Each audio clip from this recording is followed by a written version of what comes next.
Hello, and welcome to Fusion Writing, where building character meets creating structure. This is our Zettelkasten week, and boy, do we have a lot of fun for you coming up in this Zettelkasten week. Victoria, what would you give them for a preview? Mine is pretty straightforward. Since we're talking Zettelkasten, I'm going to give you a few tips on how to create some sections to contain the chronotope, which we've been talking about time and space.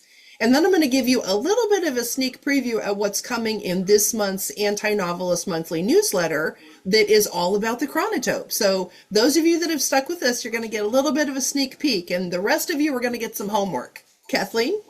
Oh boy, that's so exciting.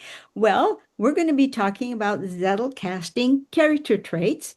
And now that Victoria's book is out and our character traits have a comfortable home, we're going to be talking about where are they going to go in your Zettelkasten and what might you want to include about character traits when it's time to put them in a Zettelkasten. So come on back tomorrow for our map day and we'll tell you all about what we have to offer for you. See you tomorrow. Bye bye.